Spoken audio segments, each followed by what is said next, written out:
Do you always communicate with other people, or do you also communicate with yourself? Have you spoken before a crowd or communicated something to a mass audience? Most likely will answer yes to most, if not all, of these questions because communication is something we naturally are born to do. And there are different contexts in which it happens. Communication context is the situation or the environment and the circumstances in which communication occurs. This is also called a level of communication. First, let's talk about intrapersonal communication context. When you spend the night thinking why a classmate talked to you on the way home and you decide it probably meant nothing, or when you feel happy while thinking about how your professor appreciated your presentation and why they did, you actually engage in intrapersonal communication.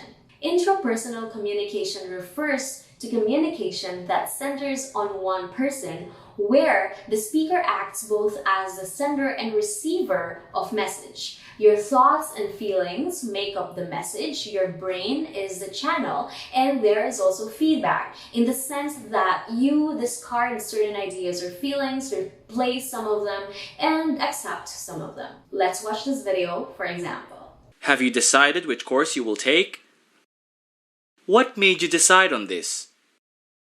To help you with that, I would like you to write a reflection paper based on the short film you watched. Make sure to answer these questions. If you were the character in the story, would you change your course? What would be your deciding factor in doing that? How would you end the story? Write your reflection on a piece of short bond paper and submit it to me on Friday. You are all dismissed. I wonder what it's like to not think about college costs. I should really start to look for scholarships. I'm really bothered by what Andy told me. I hope he finds a scholarship grant soon. I also hope I'll make the right choice for myself. Second, let's talk about interpersonal communication context. Interpersonal communication refers to communication between and among people and establishes personal relationship between and among them. This highlights how communication connects people regardless of our unique qualities. There are two types of interpersonal communication. First is dyad communication, in which communication occurs between two people. Let's watch this example. Hi, Ellen. Hey, Ben! The entrance exam results will be out later. I'm very nervous about it. I know, right? There's like a zillion butterflies in my stomach right now. Second is a small group communication, which refers to communication that involves at least 3 but not more than 12 people interacting to achieve a desired goal. In this type of communication, all participants can freely share ideas in a loose and open discussion.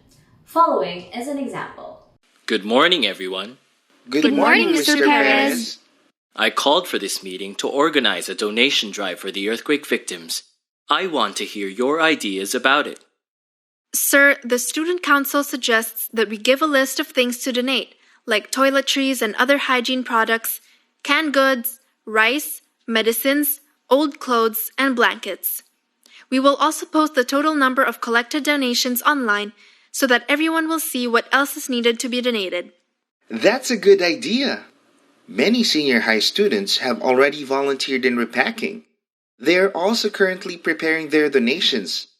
Do we have a drop-off point for the donations, Faye? Yes, the student council will receive all donations in the headquarters. The officers will organize the donations accordingly, so they would be easier to count and pack. That's good to know. Dina, how about the juniors committee? Sir, we have talked to the arts club and the school paper officers. They will work together to design and create announcement posters about the donation drive. They said that they would show their draft to you later this afternoon. All right. Please tell them to see me immediately. Any other concerns? Sir, some sections in senior high are planning to donate money. They are asking if that is okay. If they pool money as a class, I suggest that they use it to buy goods and donate in kind. Ask them for a comprehensive financial statement too, for transparency. Yes, sir. I will tell them that. I think that settles it. Faye, Andy, and Dina, once I have checked the posters and announcements today, you may post on your group pages and group chats. Tomorrow, after the flag ceremony, Faye, you will announce a donation drive to the entire school, okay? You may all go. Thank you. Thank you, Mr. Perez. The third communication context we're going to talk about is public communication. Public communication refers to communication that requires you to deliver or send the message before or in front of a group.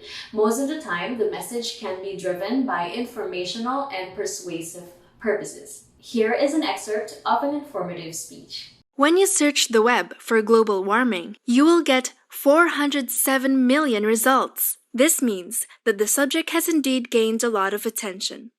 But what is global warming? What causes it? What are its effects on the Earth and its inhabitants? If there are possible solutions, what are they? Global warming is the rising of the Earth's average atmospheric temperature. Several centuries have passed, and scientists now show that the temperature of the Earth's atmosphere is increasing at a fast rate. Global warming occurs when carbon dioxide, other pollutants, and greenhouse gases collect in the atmosphere, where these absorb sunlight and solar radiation. For example, what do you think will happen if you leave your car parked under the very hot sun for several hours? When you enter it, you will definitely feel the heat trapped inside. This is what happens during global warming, only that it is on a larger scale. Human activities like deforestation, factory activities, and burning fossil fuels worsen global warming. Here is another example. Hi everyone, I'm Daniel, and it is my great pleasure to be serving as Jacob's best man today. We have been friends since childhood, and I was overjoyed and excited when he asked me to be his best man. The reason I got so excited is that over the many years of our friendship, I have never seen Jacob so happy. Elaine truly makes him a better person. Honestly, I've never seen Jacob walk around with a wide smile on his face as much as he has since becoming engaged to you. Thank you so much for making him happy and bringing that silly smile to his face. There are not enough words to express how happy I am that you two found each other. I wish you all the best on your lifelong journey.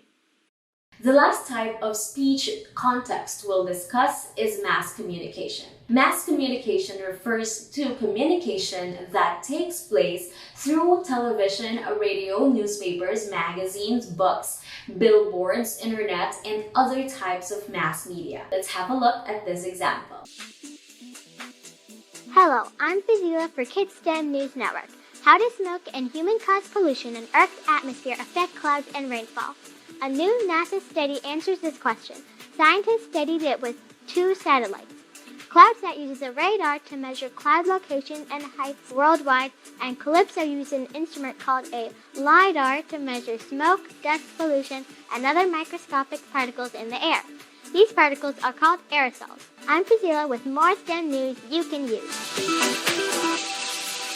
All in all, we have 4 types of communication contexts: intrapersonal communication, interpersonal communication, public communication, and mass communication. That's all for this video. I'll see you next time.